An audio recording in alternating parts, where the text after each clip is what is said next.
Pasamos al segundo adjetivo de la definición de delito. Conducta típica antijurídica. ¿Qué es esto de antijurídica? ¿Qué significa esto? Como ustedes ven en esta fabricación de filtros para ir filtrando el poder punitivo que dejamos pasar y aquel que impedimos el paso, cada momento, desde la definición del sustantivo a las definiciones de los adjetivos, cada momento va teniendo una tensión entre poder punitivo que pulsa por un lado, poder jurídico que contiene por el otro. Bien, afirmada la tipicidad, está afirmada una prohibición, pero no del todo, porque el campo normal es el campo de lo no prohibido. En una sociedad, conforme a mandato constitucional, se puede hacer todo lo que no esté expresamente prohibido. El campo normal es el campo de lo no prohibido. Lo prohibido es excepcional. Bien. Pero incluso cuando se da la excepción, cuando encontramos la definición de la excepción, y esa definición básicamente es la definición de un conflicto, como vimos, si no, no puede haber prohibición, puede ser que el conflicto esté resuelto en sí mismo. Puede ser que en ese caso haya funcionado un permiso que diga, bueno, en esa circunstancia ya se resolvió el conflicto. Bien o mal ya se resolvió, no nos metemos. Y en consecuencia ahí funciona un principio, un permiso.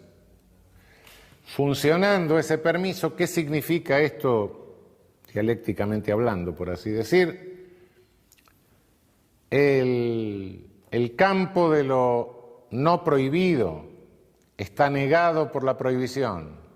El permiso nos niega la prohibición y por ende nos reafirma el ámbito de lo no prohibido. En base a que la negación de la negación es la afirmación, estos permisos significan la reafirmación de lo permitido. Estos permisos se llaman causas de justificación, de licitud también se pueden llamar. Son permisos que emergen de cualquier parte del orden jurídico, no necesariamente de la ley penal. Es decir, hay una remisión en nuestro código que está en el artículo 34, el ejercicio de un derecho. Bueno, el ejercicio de un derecho, pues ejerzo un derecho cuando actúo en razón de un permiso. Este ejercicio de un derecho es una remisión que va derecho civil, derecho laboral, derecho administrativo, derecho constitucional, etcétera. Remite a todo el orden jurídico. Por eso hablamos de antijuridicidad. Antijuridicidad no es la antijuridicidad penal, no hay antijuridicidad penal. Antijuridicidad sale de todo el orden jurídico. Esto no significa que la conducta justificada no tenga alguna sanción en alguna rama del derecho, eso es otra cosa. Puede tenerla. Puede tenerla porque son sanciones distintas por su naturaleza a la penal. No es que lo que esté justificado no tiene ninguna sanción, no.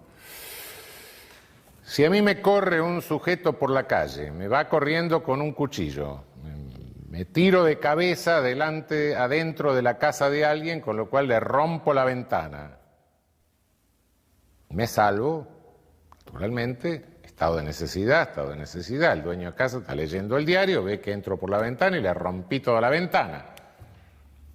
Sí, fenómeno, para el dueño de casa tengo que pagarle la ventana. Sí, un principio elemental. Yo me he beneficiado con esa conducta, el sujeto le producido un daño.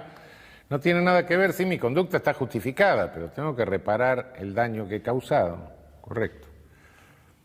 ¿Que lo puedo repetir contra el que me corría? Sí, perfecto, pero igual si no lo puedo repetir tengo que pagarlo yo, evidentemente. Eso está claro, no tiene absolutamente nada que ver eso de que la conducta justificada no tiene ninguna consecuencia jurídica. No, la conducta justificada puede tenerla en otra rama del derecho, etc.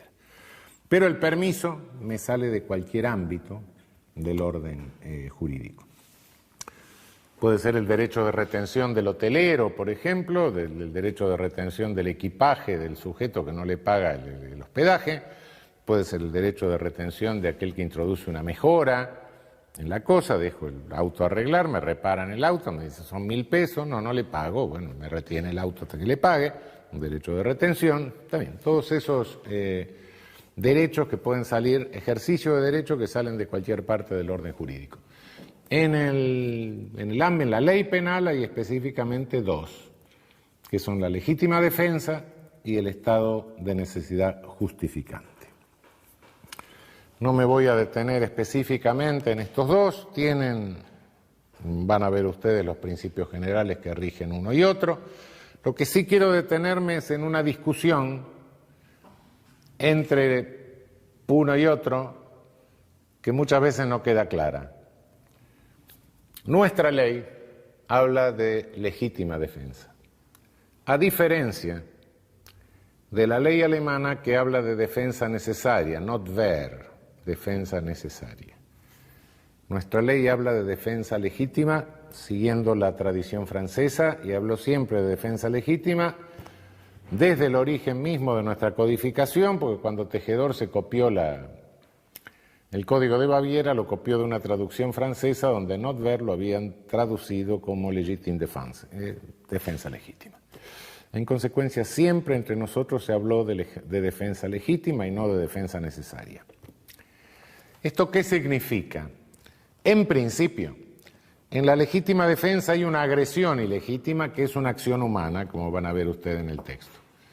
Agresión ilegítima que no necesariamente es penal, no necesariamente una tentativa de delito. Puede haber una agresión ilegítima que sea absolutamente atípica, ¿no? Un señor que no me deja dormir porque todas las noches está golpeando la pared, no comete ningún delito, no, pero me está agrediendo ilegítimamente, eso es cierto. Bien, agresión ilegítima, por un lado, neutralización de la agresión por el otro. ¿Puedo defender jurídicamente cualquier bien jurídico? Sí, en nuestro orden jurídico se puede defender cualquier bien jurídico, legítimamente, a condición de que se cumplan los requisitos de la defensa para que sea legítima. Suele decirse que si la defensa es necesaria, es legítima. No es cierto. No es cierto, insisto, hablamos de defensa legítima. No toda defensa, por supuesto, para que la defensa sea legítima necesita ser necesaria, pero no es suficiente con eso. En principio, en la legítima defensa no hay una ponderación equivalente de bienes entre el bien que se salva y el bien que se afecta. ¿Por qué? Porque interfiere la agresión ilegítima. Pero que no haya una ponderación, que es la que exige el estado de necesidad. En el estado de necesidad sí. Lo que necesito afectar tiene que tener menor entidad que lo que salvo. Claro, porque en el estado de necesidad no hay una agresión ilegítima que desequilibre el platillo. En lugar, en la legítima defensa sí. El platillo queda desequilibrado en razón de la presencia de una agresión ilegítima. Este es el principio general.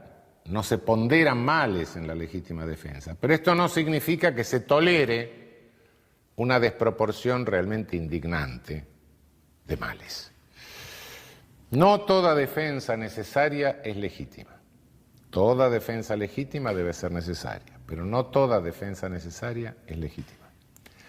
Cuando una defensa necesaria importa una desproporción absolutamente intolerable entre el mal que se causa y el mal que se evita, entre el derecho que se lesiona y el derecho que se salva, esa defensa, por más que sea necesaria, es ilegítima. El ejemplo viene de mucho tiempo.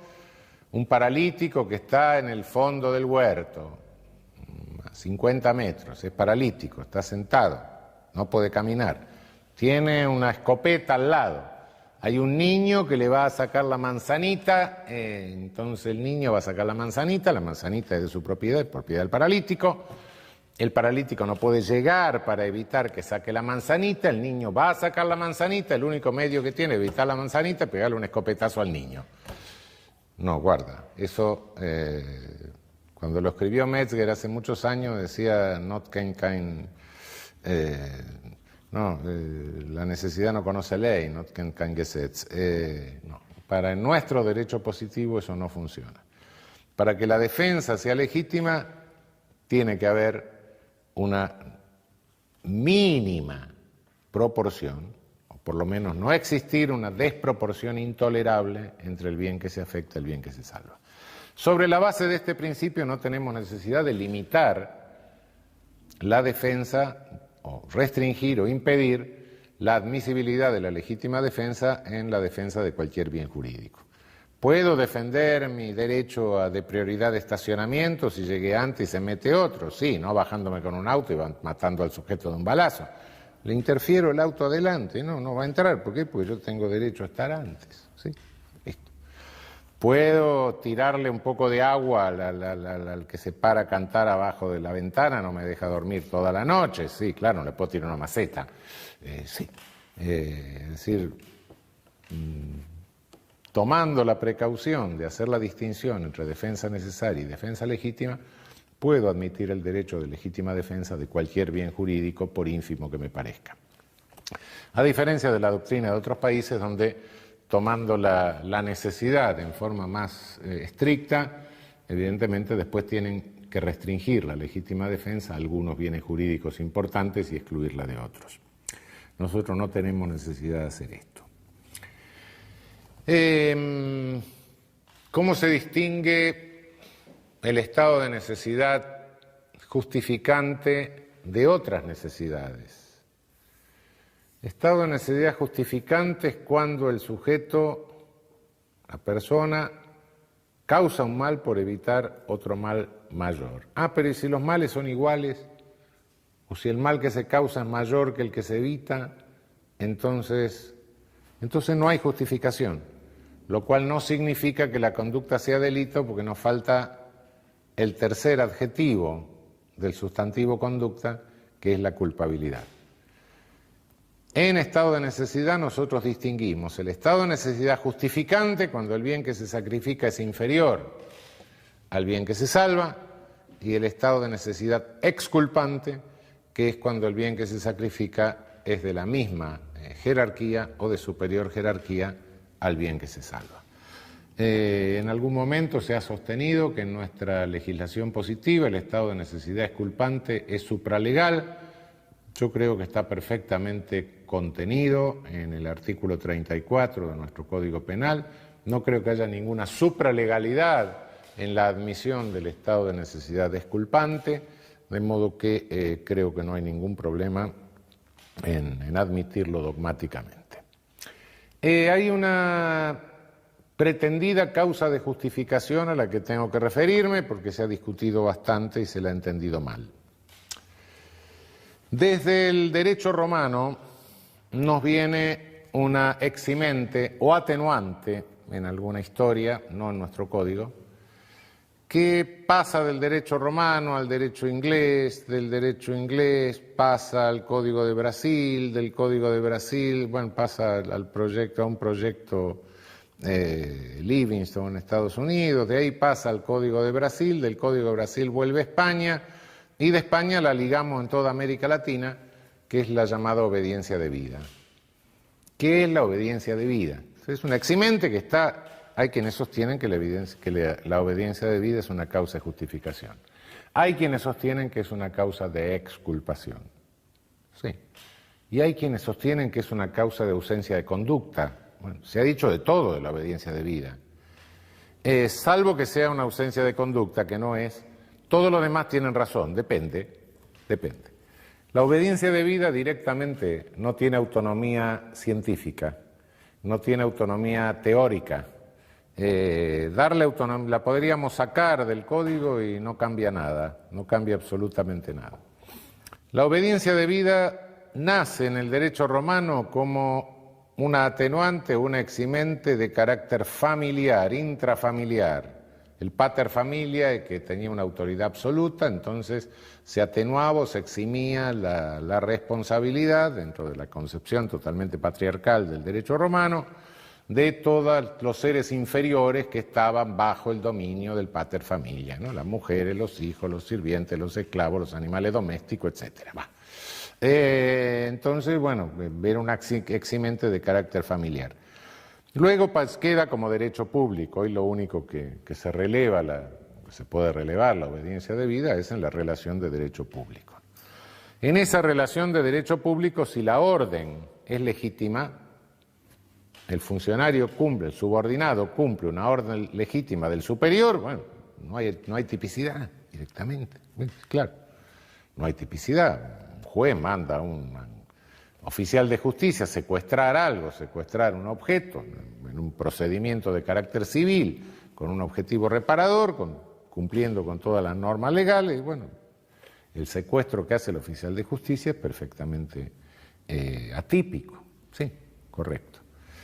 Puede ser que el problema se plantea cuando el contenido de la orden es antijurídico, es ilícito.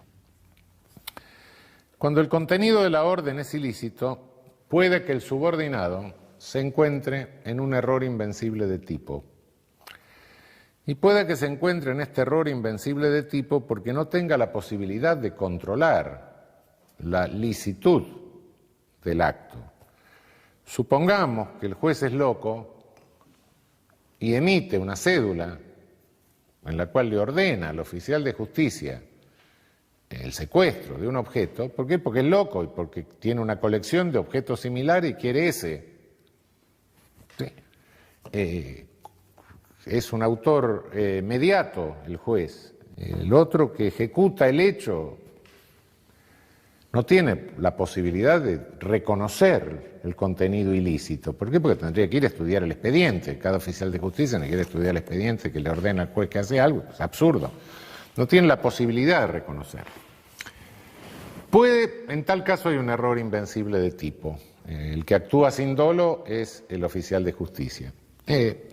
Pueda que el hecho tenga un contenido ilícito evidente.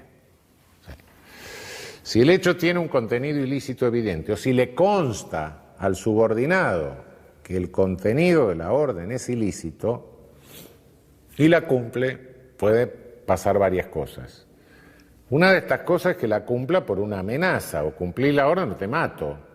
En tal caso habrá un estado de necesidad justificante. Si no se da esa circunstancia, no hay estado de necesidad justificante. No. En consecuencia hay un ilícito por parte del subordinado. Sí. Hay un ilícito por parte del subordinado.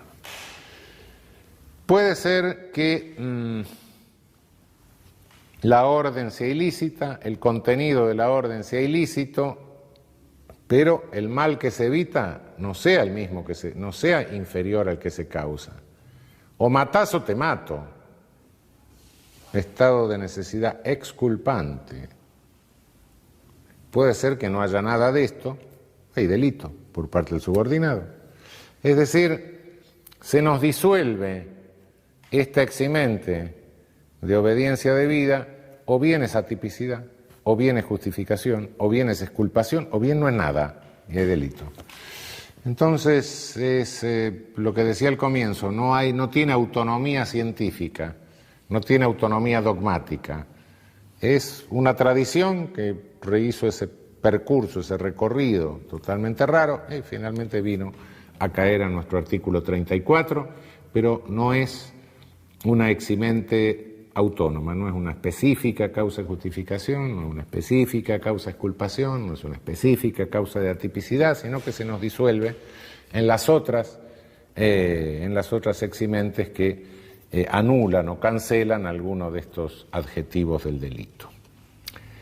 Bien, con esto redondearíamos los conceptos más elementales que hacen al injusto penal. Nos quedaría por tratar la culpabilidad.